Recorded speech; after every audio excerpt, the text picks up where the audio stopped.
What's up, losers? Check this out.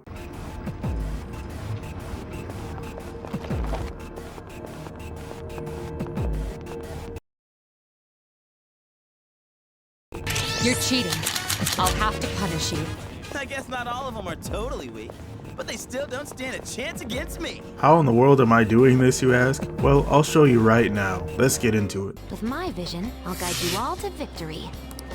Sounds great! Before we get started, I want everyone to know that I'm not the one that should be receiving any credit for discovering this. This was found by a YouTuber by the name of Zeroy Kabi. Their video didn't get the attention that I think it should have, so I'm using this one to give it a phoenix down of sorts. Check out the original video and let them know that KD3 sent you. Now let's get into how it works. Unfortunately, as of this time, this technique is extremely difficult to do or even impossible on console, since the technique requires us to intentionally make the game lag, which is very easy to do on PC.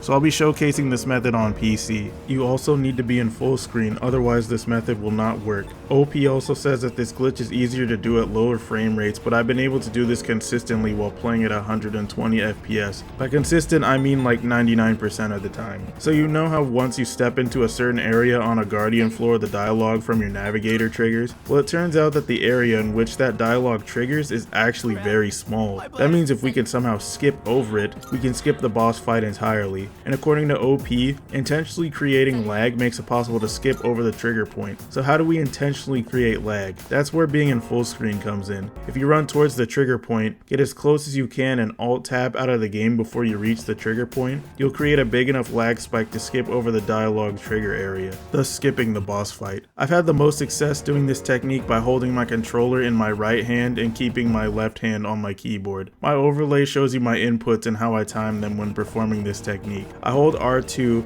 and Alt, then start running towards the trigger point with my thumbstick and press tab when I think I've gotten close enough. You'll know that you didn't do it right if the window pops up either before you Alt tab out or it pops up once you re-enter the game.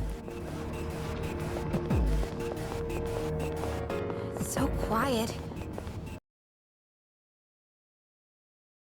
I can hear our... Salut. If it popped up before you Alt tab, you did it too late. If it pops up after you re-enter the game, then you did it too early. If you would prefer to do this method with just a controller, then this technique becomes much harder to do due to the Steam controls interfering. Assuming you're using the DualSense 5 like me, you can use the PS button and start to use Alt tab. The problem comes from the thumbstick because you have to let it go at the right time before you press the PS and start button, otherwise you'll just increase the volume on your PC. You'll also need to disable the start button in the controller preset for the game. You can do this by going to the game on Steam, click View Controller Settings, select Edit Layout, go to Buttons, then delete the command for the Start button. You will still be able to Alt Tab using the PS button and Start, but doing things this way is much harder and I do not recommend it. Doing it with your controller and keyboard together is extremely easy. Something I was curious about is whether or not I could use this glitch to skip boss fights in Monad, and the answer is yes you can, but it's much harder to do so. I'm not an expert, so take my word with a grain of salt, but the trigger window for the boss fight in Monad seemed to be much larger, at least when approaching directly, but once I attempted to do the glitch from the sides, I was able to skip the Monad boss fights. I even went into a passage,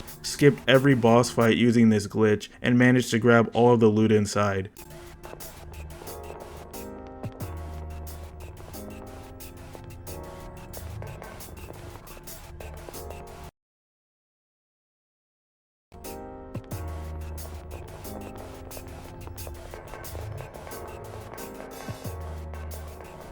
This means that you can get the major arcana cards and other rewards without actually fighting the Monad bosses. This is an amazing technique that I'll definitely be using in my next Social Link 1 stream session this upcoming weekend, so make sure you come by and check it out. More importantly, make sure you check out Zeroy Kabi's channel. They like to focus on challenge runs and finding ways to break all of the different Mega 10 titles. If that's your thing, make sure you subscribe to them. See you guys later.